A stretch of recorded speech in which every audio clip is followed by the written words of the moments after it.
Welcome back to Show Me Sense. Video number two is already upon us. Man, it felt good to get that first video done and out of the way. I've wanted to do videos for a long time on fragrances because of my love of all things that smell nice, some things that don't necessarily smell nice, but just the way that fragrance has always been such a huge part of my life. And it had already been incorporated into my live streaming, my video game stuff, and my community tolerates it. Um, a lot of a lot of connections have been made through fragrance. Um, a lot of friendships have been built. I blessed my community with lots of gifts, things of that nature in the fragrance world. But there are those that, man, they're just like, bruh. um, So I'm going to continue kind of talking about ginger here because like I said, I don't really want this to be like a true review channel. It's more of a fragrance journey experience and a sharing of experience in general, um, and my evolution and understanding of the way that fragrances are perceived and what causes one thing to smell like another thing, and all of these other aspects that technically go into the science and art of perfumery. And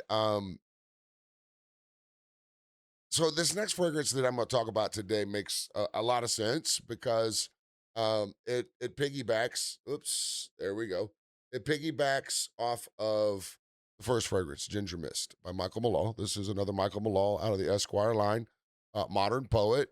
And I came around to my Modern Poet because of the way that I responded to Ginger Mist and my discovery of ginger as a huge player in my collection.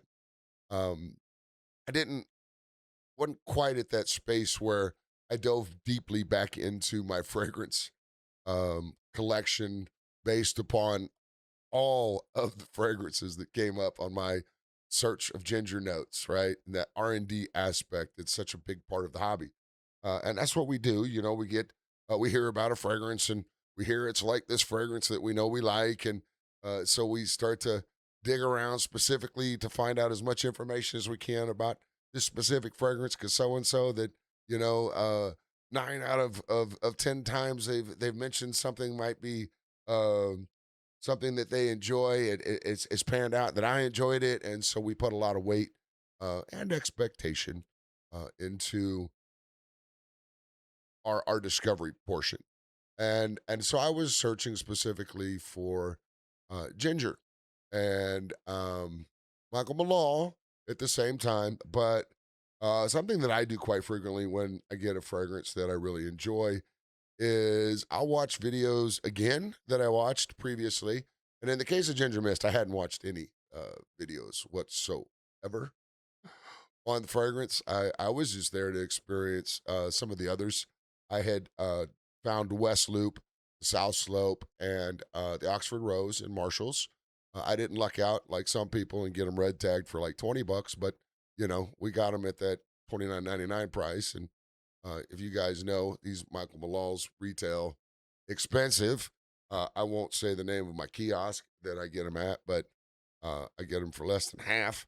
And I don't really want that to be a problem because, you know, I think they're a great value in that space. $30, they're just no brainers. 140, that's a whole other proposition. I don't think there's any doubt that they hold quality. I think for a lot of people they underperform, but I also think a lot of the people that are experiencing them are just in a different space. They want a fragrance that is just like melts your face beast mode all the time. And I've gotten to a place at this point. I've been wearing fragrance since I was probably about 10, and really kind of started to super enjoy them. Um, Late 80s. So yeah, I'm 50 plus. And over the last 20 years or so, it's become a big part of um my social enjoyment. I say social enjoyment. It's something that I do with my wife a lot. Um, we'll hit the rack stores. We'll what I call unicorn hunt, and we just get out. We maybe grab lunch. We maybe get a coffee. We walk around. We enjoy our time together, and we look for things that you're not supposed to find in a Ross or in a Burlington or somewhere like that. The experience of finding something um, is so enjoyable. And I was reminded of that on vacation one year when we were just out and about, and we were at a Bath and Body Works, and they were excited because they had some giant sale, and I've got uh, two adult daughters now, and my wife. Obviously, she's a woman, and so you married folk know what I'm talking about with the Bath and Body Works and the way that it gets the women in there. But while I was in there with her, I was reminded how much I enjoyed that aspect of what we did. Excuse me. Um. Anyway, I'm kind of sidetracked here. So, in my process of looking deeper into a fragrance that I had acquired and really enjoyed, um, I was kind of put into a scenario where I saw another fragrance in the Michael Malul line that was in the reminds me of section. Excuse me.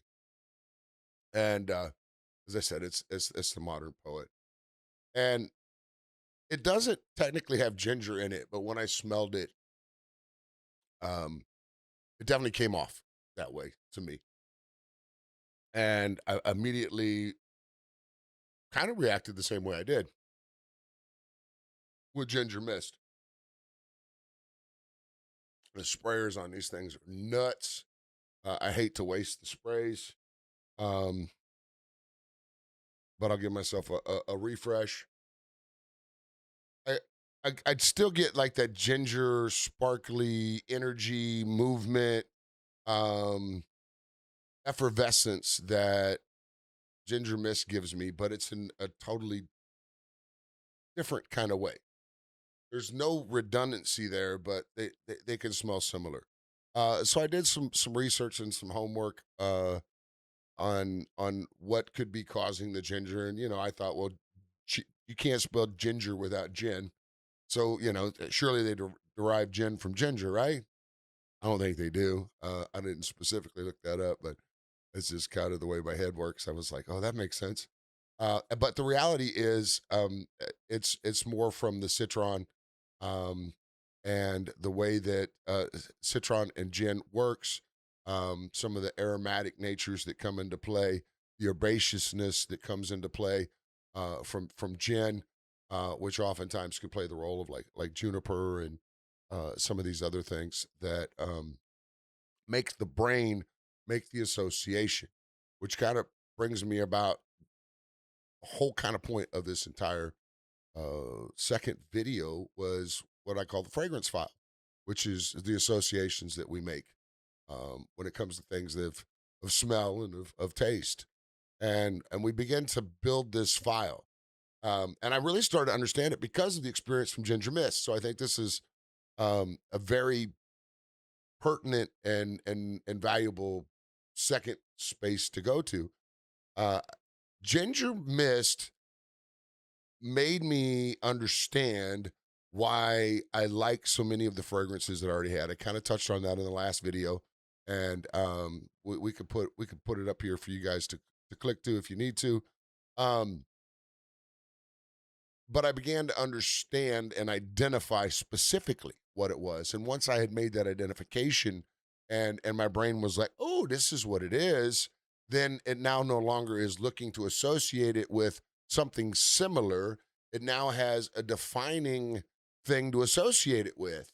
And so in this case, it took something that played around in the same space of association that ginger does, is aromatic, it's sparkly, it's kind of citric. It's all of these things. So it's ginger. And I responded like it was ginger. It wasn't. Clearly it wasn't.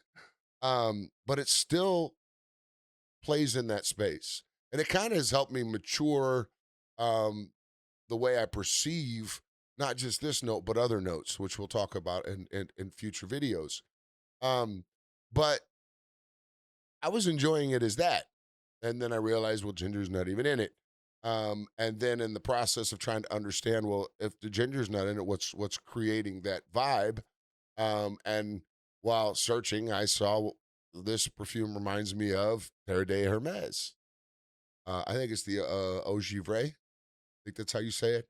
Specifically, not a fragrance I've ever smelled, but then I was like, damn, that's exactly what that citrus smells like to me. Um, so association is real. I never thought it smelled like a Hermes fragrance. Now it smells like a Hermes every time I wear it. Hermes, Hermes, what TDH, however you want to call it. But I was wearing it one day, probably I don't know, fifth, sixth, seventh time I'd worn it, and I'm over here still enjoying the ginger adjace, um, kind of fighting through the Hermes citrus of it. Um, I don't dislike. We'll call it TDH. I don't dislike TDH, but I also don't love it. Um, it didn't ruin this fragrance for me. I think more than anything is it's made me want to pull out the three that I have in the drawer of the cabinet.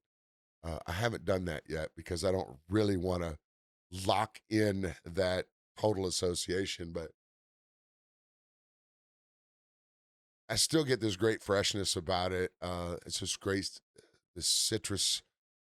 It's more of a matured kind of a dirtier citrus, not in a sensual dirtiness, but there's just a depth to the citrus that has that Hermes vibe.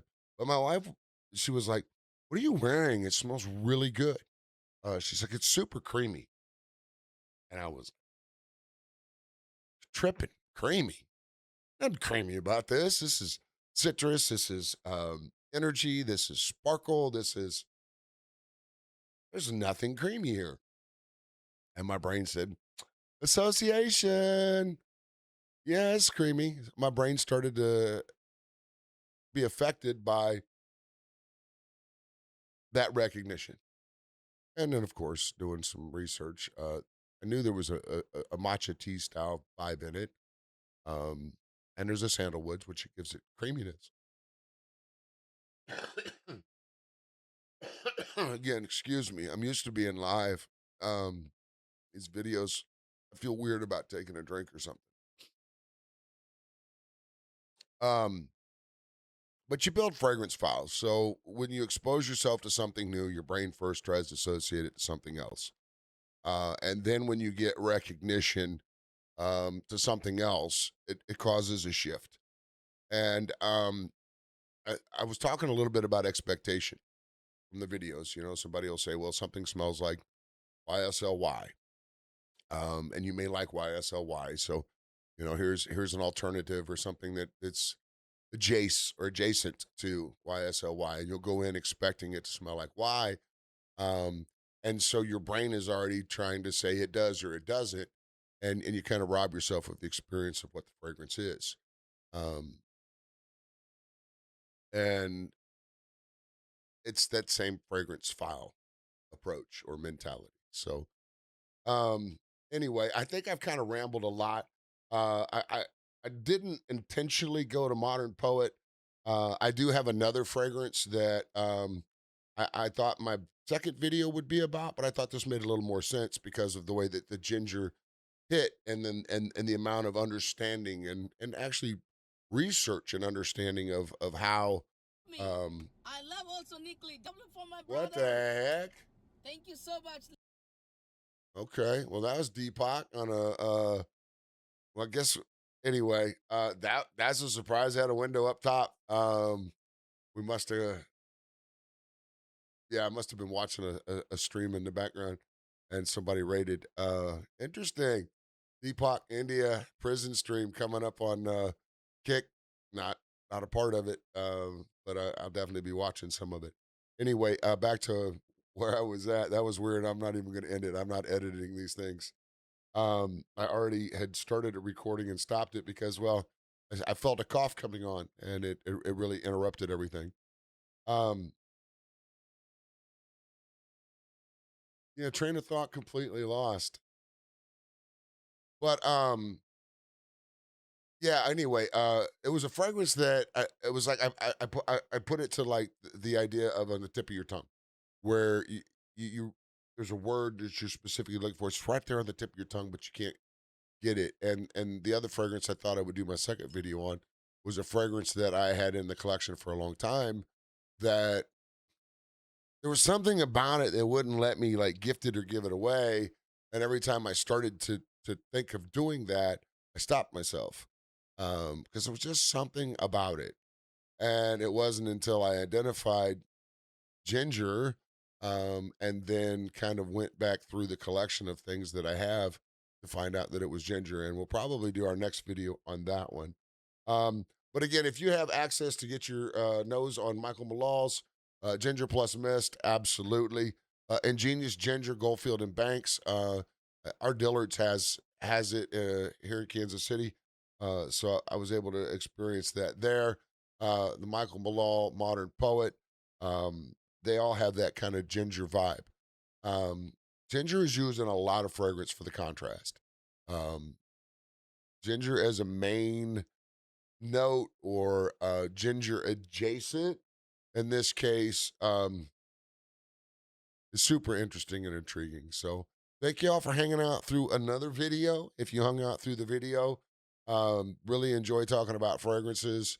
Really kind of want to approach these in a different way, but I also don't want to go in with this premeditated idea of how I'm going to do things, uh, because then all I'm doing is kind of like scripting being different when I'm just trying to share. And I just hope you guys find something useful and valuable in my sharing with you guys. But until next time, I'm going to dip up out of here and see you in the next.